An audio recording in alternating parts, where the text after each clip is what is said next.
and welcome to Qtr Time podcast. I'm Lucy G. And I'm Lucy P. And we're here to bring you all the netball goodness you never knew you needed.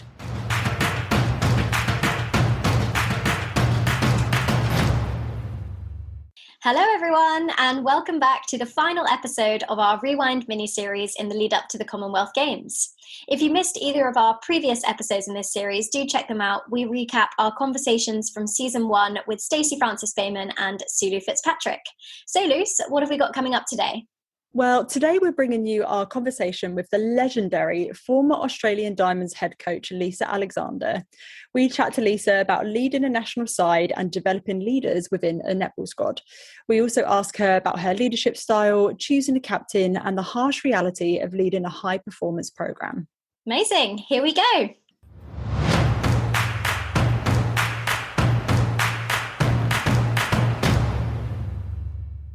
We are absolutely thrilled to be joined by former Aussie Diamonds head coach, Lisa Alexander. Lisa, how are you doing?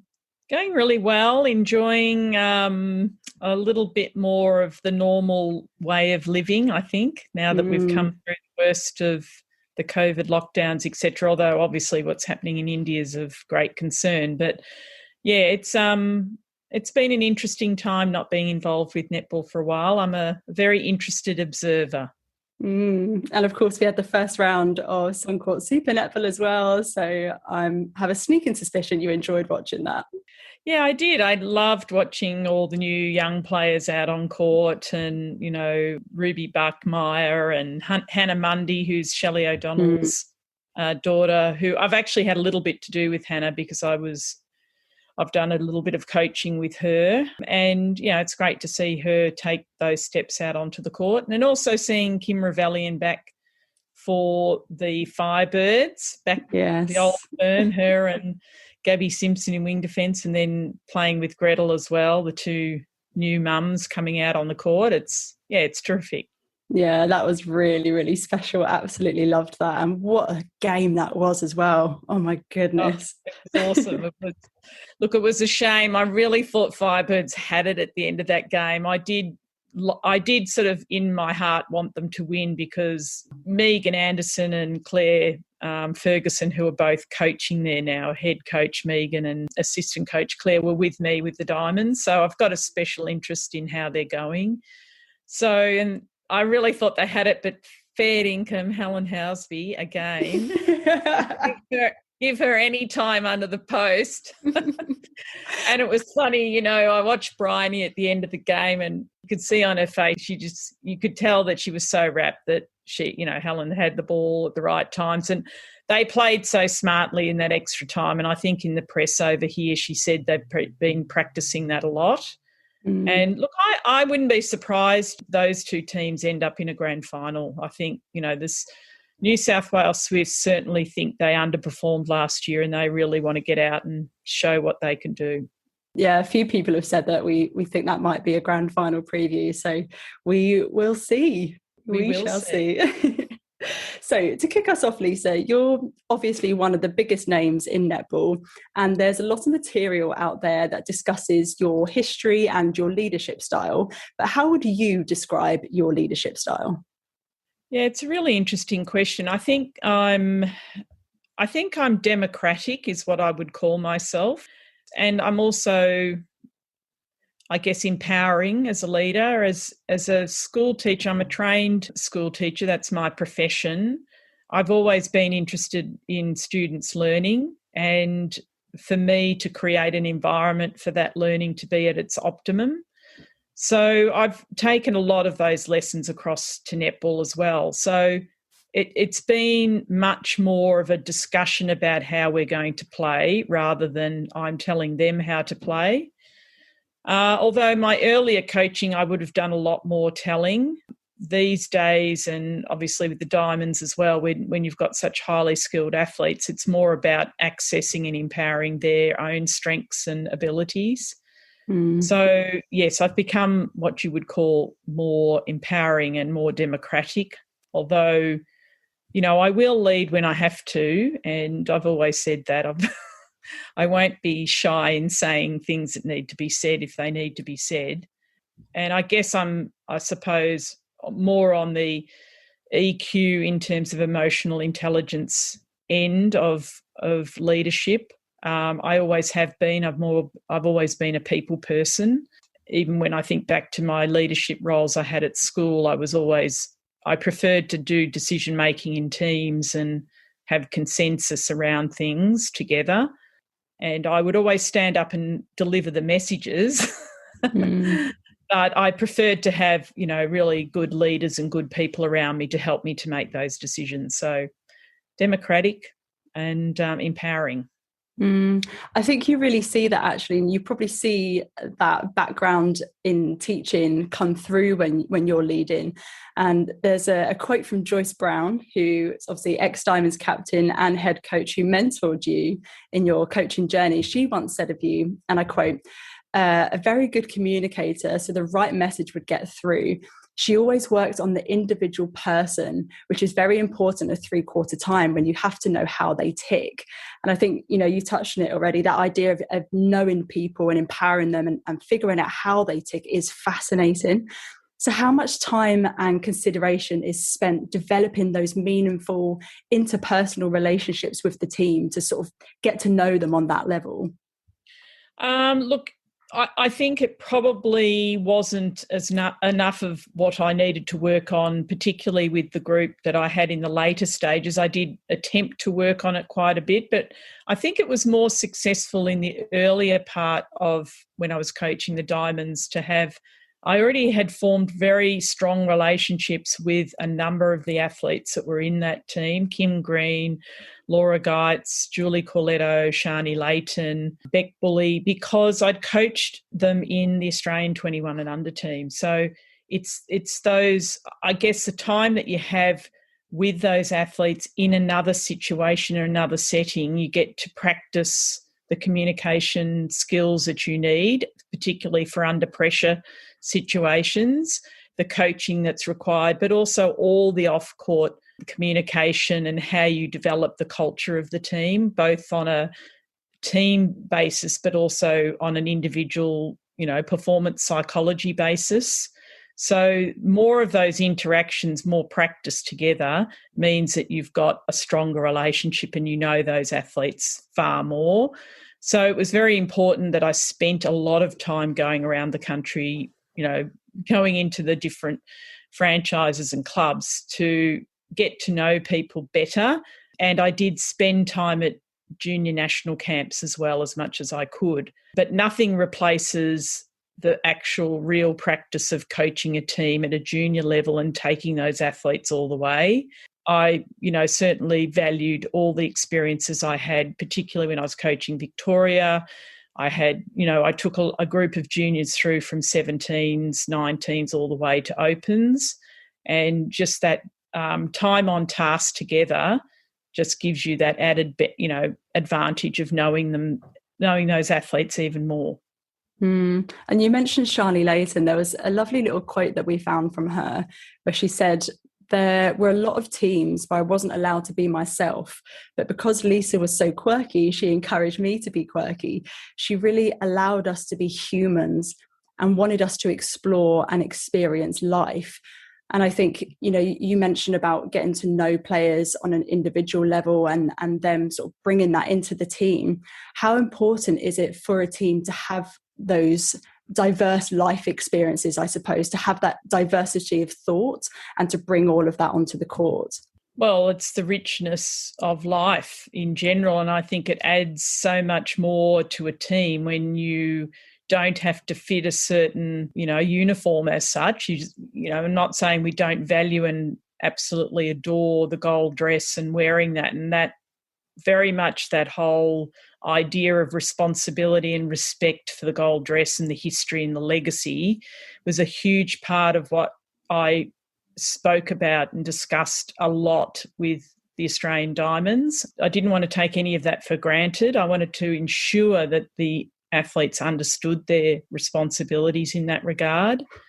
But I also didn't want the athletes to be so stereotyped that we didn't get to use the strengths and abilities they had. And that was something that I learnt from Joyce Brown when, you mentioned before, she talked about my ability to know the individual.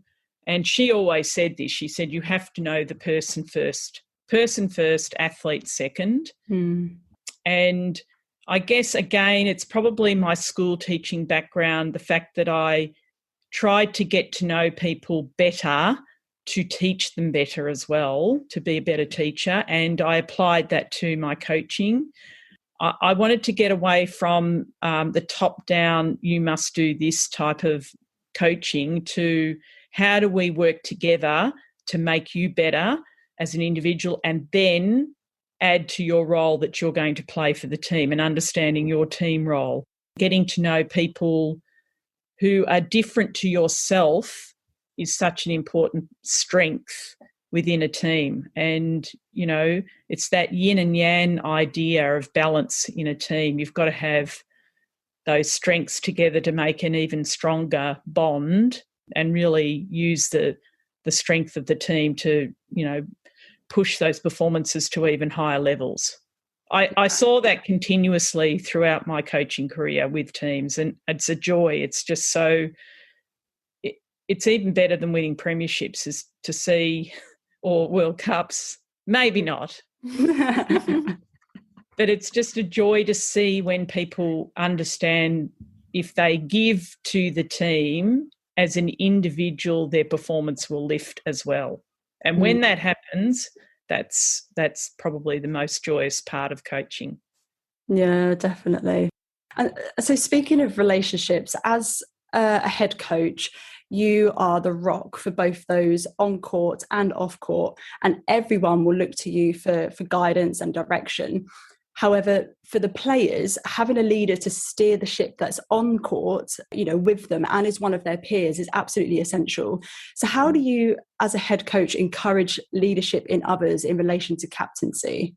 Well, we definitely had a way of doing that with the Diamonds, where I certainly knew that there needed to be some changes in the culture to be a much more focused on, I guess, team rather than me. So I always said we before me. And that's when I brought in Ray McLean from Leading Teams. I certainly knew that we needed to get and work on our dynamics as a team and our culture. And part of that was empowering the athletes and to grow the leadership capacity and capability within the team, so that we wouldn't have a blame game type of approach when things got tough, that we knew we had to pull together as leaders to be better. And that's a very important part of having any representative team, particularly, you know, state teams and national teams. You're usually picking the best of the best, and you've got to pull them together and have them understand that they're playing for a higher level purpose than what they've done in the past. So they have to put all their baggage aside. They have to leave their competitiveness with the other teams aside and come together for one goal, which is to represent Australia for us. Again, it's not something you take for granted. It's something you work on. And so as important as centre pass attack strategies were, so was working on our culture dynamics as a team and our communication and discussing how we were going to behave and be, and the actions that we would take as a team as much as anything. So we worked on that very, very much explicitly about the sort of leaders that we wanted in the team. They didn't necessarily have to be the first picked player to be the captain, which is often what traditionally has been chosen. You know, the best player gets chosen. Well, really in the Australian team, any one of the 12 should be able to be chosen as a captain, really. They're the best of the best. And it shouldn't just be the oldest. It should be the person that best exemplifies what it is that we want the Diamonds to represent, and that meant the team. So the team had a great responsibility in choosing the leaders for our team, and we had an open player vote for that leadership group, where each player would have to, in our squad, read out 3, 2, 1 who was the person that most exemplified the Sisters in Arms trademark and the behaviours that we expected of our players, the high standards we expected both on and off the court, the way those players communicated, how they brought the whole team together, not just on the court but off the court. So there are all the facets that are important for team performance. And the players would have to explain who they were going to vote for and why they were giving that player those votes, 3, 2 and 1.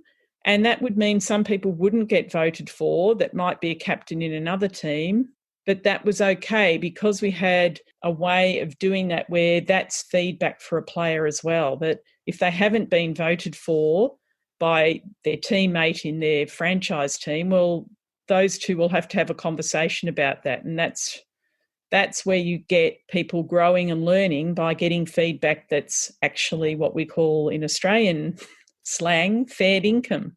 It's real, it's feedback that you take on board to get better at what you're doing. So if there's some particular reason that person wasn't going to vote for another person, they would have a discussion and a conversation about it. So that led to our, getting people like Laura Geitz and getting a person like Claire McMiniman at the time, who in the past, Claire would never have got captaincy of Australia because she wasn't the best player. But she actually, in many respects, was one of the best captains I've ever worked with. She implicitly understood what it meant to represent your country and the things that she needed to do as captain to ensure that happened.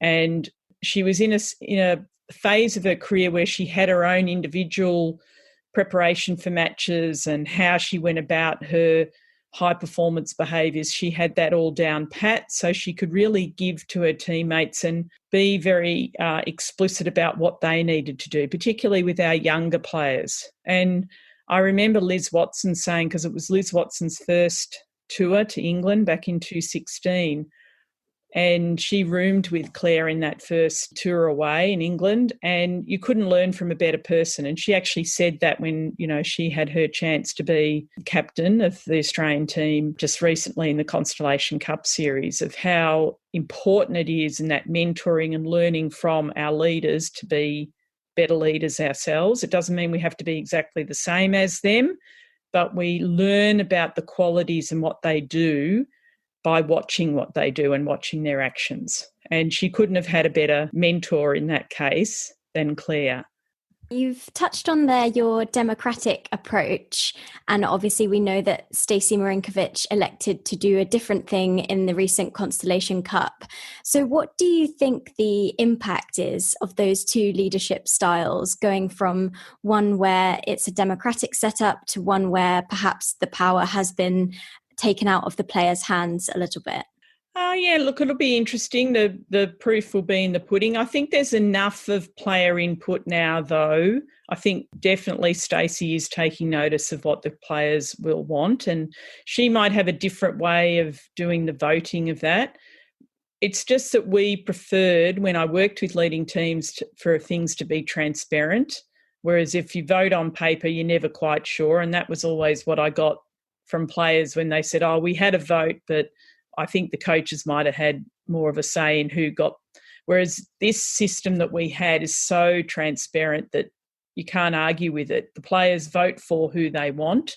But I think they're smart enough, Stacey's smart enough, and so is the organisation, to take on board the feedback from the players these days. I think gone are the days where people just get appointed and given the nod and they do the job. I think it's much more important that players have input into those things.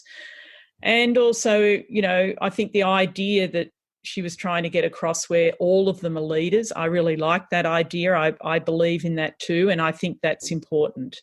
And I know that the Sisters in Arms trademark and the way that the Australian Diamonds went around about their business of high performance, but also recognising the history and excellence of the past, all of those things are still in place, because you can't take that away. That's imprinted in everyone's hearts and minds. Yeah, definitely. And you've spoken about the Sisters in Arms trademark and about how the players are sort of working towards a higher level purpose, I suppose.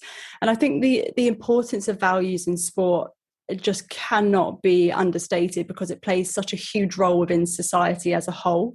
And there's a really cool quote from Nelson Mandela on the power of sport. He says, "Sport has the power to change the world. It has the power to unite people in a way that little else does. It's more powerful than governments in breaking down racial barriers, and it laughs in the face of all types of discrimination." So given how political sport can be, how much societal responsibility do clubs or coaches have to really be advocates of their values? Well, I think it's the way that you go about your business, whether you're at a community level or you're coaching a country. You've got to have, your behaviours will tell everybody what you value anyway.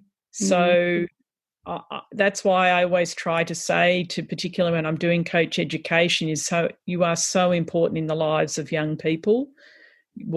How you're going about mentoring those people, not just in the sport but in life, will happen whether you like it or not. So take the opportunity to examine yourself and your own values and the way you want to be. And this is what I talk to clubs about, even at community level. What do they value? How inclusive do they want to be?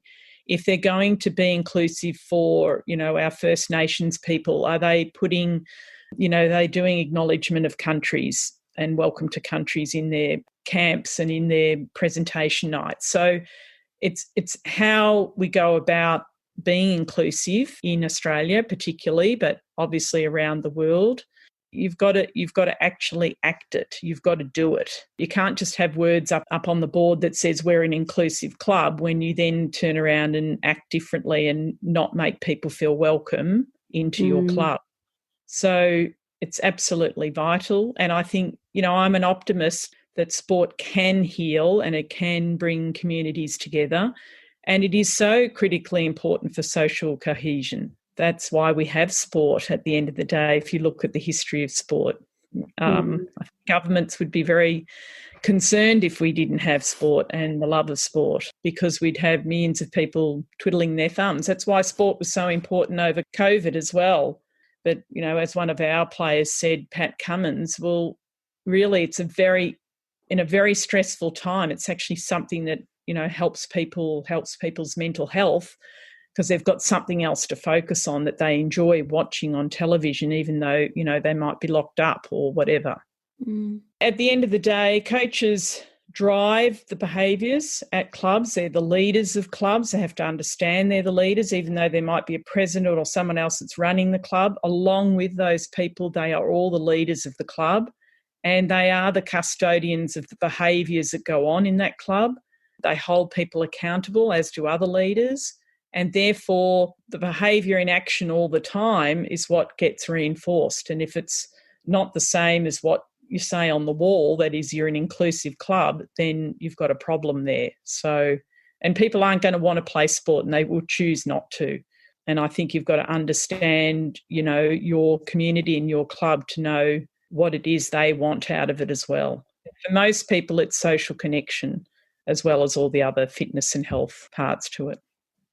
Yeah, absolutely. You do sort of get the sense that in times of strife or struggle, that it is the things like sport, like arts, like culture, they are the things that bind society together and sort of give us that greater purpose that's outside of ourselves. Like you say, it is all about connections in life, I suppose. And speaking of connections and relationships a little bit more, we were listening to your interview on the Great Coaches podcast, which is fab. I loved it. And you spoke a lot about keeping a distance between yourself as a coach and the players, finding that line and not being too close to the players socially. So you referenced this a couple of times, that the closeness had come back to bite you before. Are you able to share this experience with us and talk about how and why that level of distance is so important? It's very clear to me that there still is, and this is a responsibility of the coaches and the leaders of the clubs, that they do need to know, and it's like the duty of a teacher as well. Knowing your students or your players is extremely important, but not to the point where there's a personal relationship or a social relationship outside of what it is that, whether you're coaching or it's, a professional relationship. Because it's a protective mechanism for both coach and for the players. I think it's important that that's respected, that line. And I did talk about the fact that it's one of the biggest thing that ex-players have the most trouble with when they start coaching. And we often refer to it as the friends syndrome. You want to still be friends with people. And, you know, I know that Megan Anderson will be struggling with that at the moment. She's been an assistant coach with me for a while, but now she has to be sometimes the bad guy or the bad girl when it comes to making decisions about players. So you have to understand that you're not going to be liked by everyone, and what you want to be is respected by everybody. That's more important as a head coach in that position where you've got a position of responsibility and authority. You have to exercise that with great care and duty of care. And that's why I'm talking about the line in the sand. When I was a playing coach, it was different, and I could do the players thing. But I think it's really important that head coaches and coaches that don't play really respect and understand that the players do the playing on the court, and that's their domain, and that needs to be respected and also acknowledged as well. They're sweating the sweat, they're bleeding the blood out on that court. You're not as a coach. It's different. I suppose actually that's just made me think of the Vitality Netball Super League and the likes of Mickey Austin, who is a player coach. She's, director of netball, she's the head coach and she's the player, and actually striking that balance of, being one of the players, but also having to be the player that leads, and then having your captain alongside that. That must be such a muddle to work through, a really difficult terrain.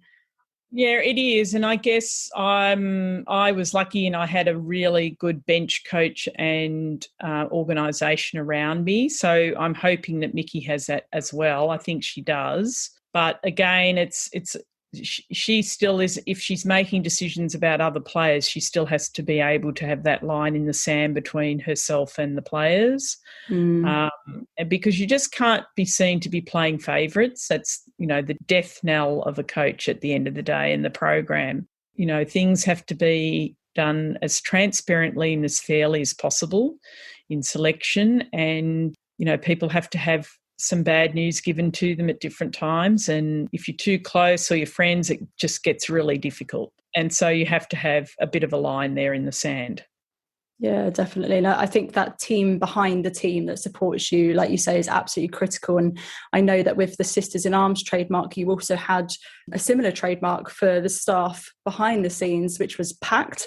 So professional, approachable, committed team. And it wasn't very, it wasn't like the Sisters in Arms thing was the pact was different because it was a bit more functional, I think. It wasn't quite as emotional, but normally trademarks should have an emotional connection. So as soon as you think of Sisters in Arms, you think of you're got your arms around everybody and you're singing the national anthem on the side of the court. That's how Laura Geitz came up with it, and she was the one that came up with the Sisters in Arms trademark. And everyone has an emotional connection to that. That's why that will survive time, not just, from my time as head coach, but it'll survive into the future because it has got that great connection emotionally, but also a history connection and a connection to the future. And, that's our one was a bit more functional, but it also made it really clear that we were separate to the playing group. We are not the playing group. We're not the most important. Our job, even my job as a head coach, was to support the athletes to be the very best that they could be. So it was a way of keeping particularly different, professions within that. You've got physio, you've got a doctor, you've got a performance analyst, keeping our egos in check.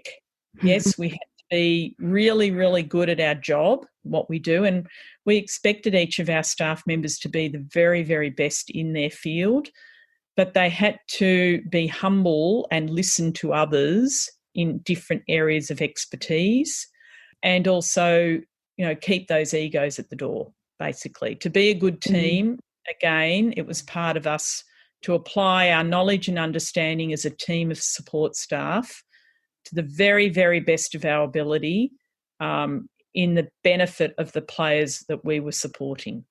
Yeah, definitely.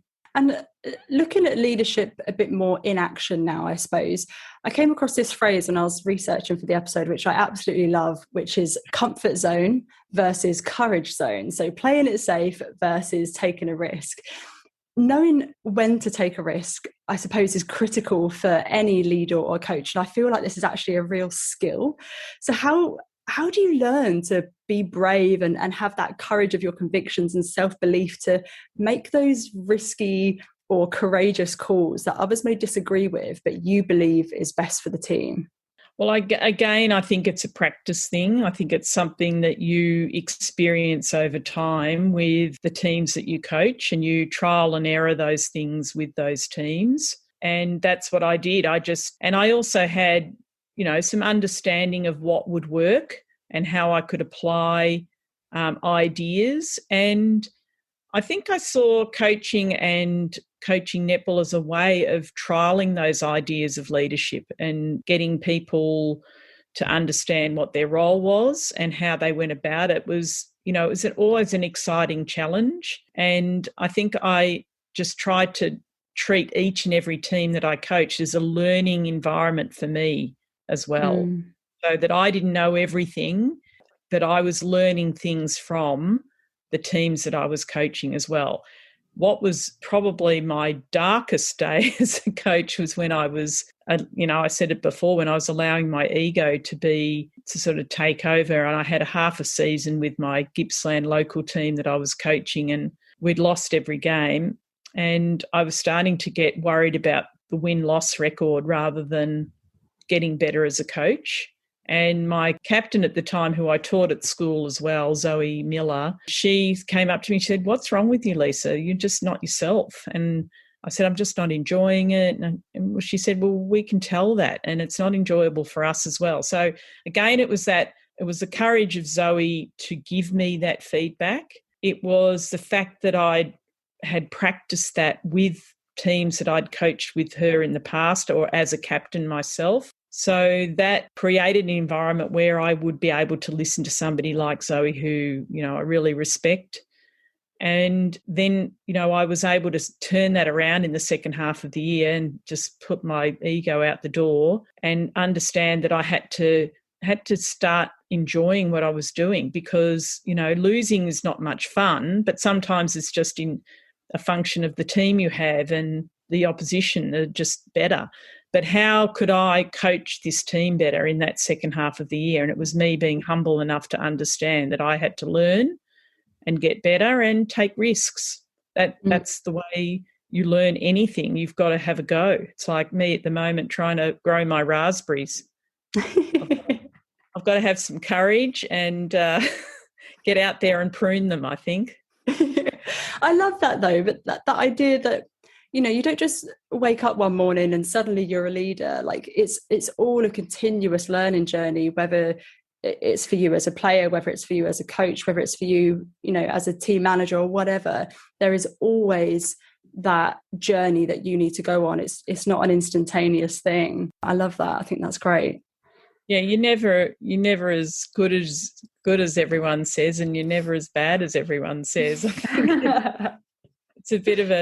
It's a bit of a coaching sport, saying, if the team wins, it's the players, and if the team loses, it's the coach. As long as you accept that with humility, then you can learn from it. That's the key for me, and it's always been that way. Yeah. As soon as I worry too much about how things look, rather than looking for what I can do to get better, then I stay in one spot.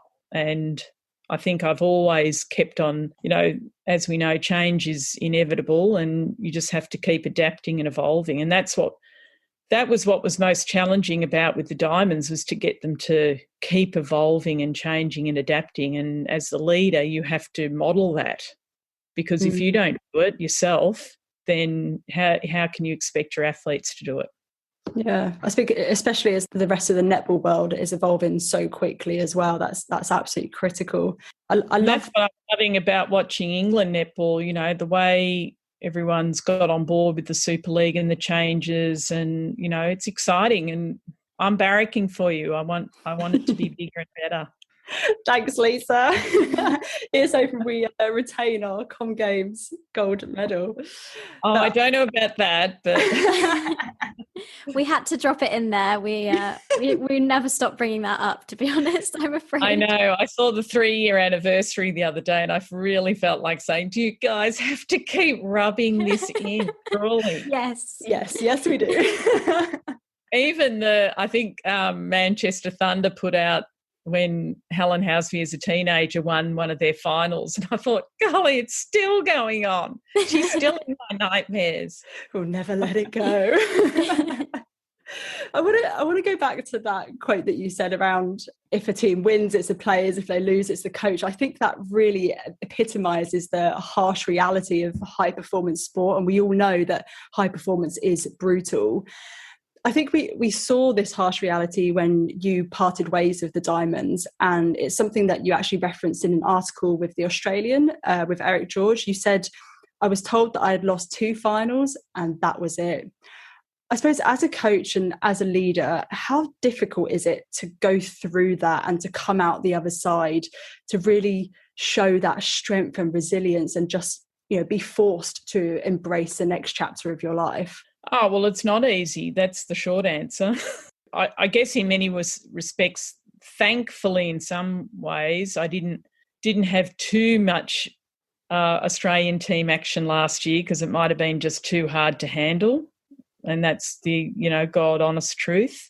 However, my intellectual side would say, I don't know why we couldn't have had a Constellation Cup at the end of the year last year and the Diamonds should be playing. But I understood why, and, you know, I was really, really happy that they got their opportunity to play at the start of the year, because I'll always be, you know, a Diamond supporter and want the Australian team to do well.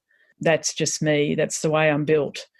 On the other side, it has been a great shock to not be involved at that high performance level. It's, you know, it's addictive. There's no other way to say it. You grow addicted to the highs and the lows, and it becomes, you know, an important part of your life. It consumes you. On the other hand, I've been really happy to have the opportunity to have some time away from it, to be able to reflect and see the sort of person I'd become. And, you know, that wasn't that great either. You know, for my family, not being around has been difficult at times. So to be home more and to be able to do the things that kind of are more normal has been good for me. It's a bit like that humility thing. It's me learning some lessons about myself and learning to appreciate just really the simple things in life too. It doesn't always have to be getting on planes and travelling everywhere and meeting lots of people, and that's not what life's all about. So that's what it's done. It's enabled me to have that time and to write about my experiences, to talk about them. I've been on lots of podcasts talking about coaching and I've really enjoyed that. I've really enjoyed the opportunity to coach coaches as well. Really enjoyed that side of things of coach education and helping coaches to be better.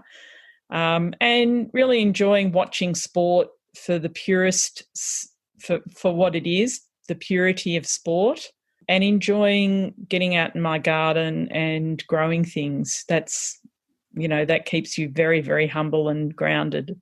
And you've spoken about that addiction to the high performance environment and that coaching environment, and you had obviously 8 years coaching the Aussie Diamonds and countless more before then still coaching netball. And you've been quite open in the press about wanting to move into rugby. So what is it about rugby that appeals so much? You know, is it the lure of having a new challenge? Absolutely, it is. And I think that I really believe that there's great transferability of skills between the sports. I think it's underrated how much I could add to any program.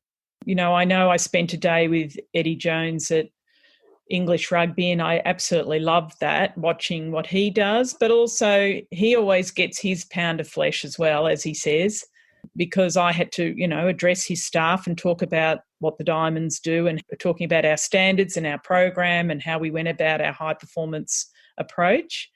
And so it was, I guess, being part of a great learning environment. That's what I think I was trying to talk about before with the high performance program, is you're always experimenting really at how to be better, and that's a very interesting, challenging space to be in. And so that's probably that's where I miss the opportunity to contribute to innovation and change and making things better and improvement. Yeah. Right then, Lisa, I'm aware that we've taken a lot of your time, so I'm going to ask you one final question. Sure. You've mentioned a bit of writing before. When can we expect a book from you, and can we have a signed copy? Well, you can definitely have a signed copy.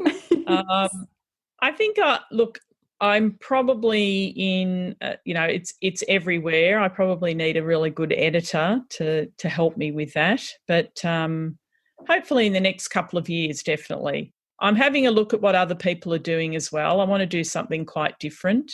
And so I don't want it just to be a coaching book. I want it to be something a bit bigger. So that's what I'm looking at. So we'll grind it out one day, hopefully in about a year's time. You never know. Watch this space. I love it. I'm so excited to read it already. Amazing, Lisa. Thank you so much for coming on. It's been an absolute pleasure, and to hear that level of detail and insight from you is so inspirational. So thank you so much for coming on today. Thank you very much. Thank you so much for listening to the final Rewind episode of Qtr Time podcast in this little mini series. If this has inspired you to listen back to more of our previous episodes, we have about 50 of them in total out there from both this season and last season, so do take a listen. We'll also be bringing you some really exciting coverage from the Commonwealth Games very soon, so stay tuned on our social media channels for our schedule and all the info you need. Don't forget to subscribe to the podcast and follow us on social media at Qtr Time Pod for all the latest netball updates. Do get involved in the conversation online by letting us know which players you're looking forward to seeing at the Commonwealth Games in just a few days' time. We would also really appreciate it if you could take a moment to rate and review, as it helps other people to find the podcast. If you enjoy listening to the podcast, please do let us know, and do spread the word with your netball pals so even more people can get involved. Take care, everyone, and see you soon. Bye.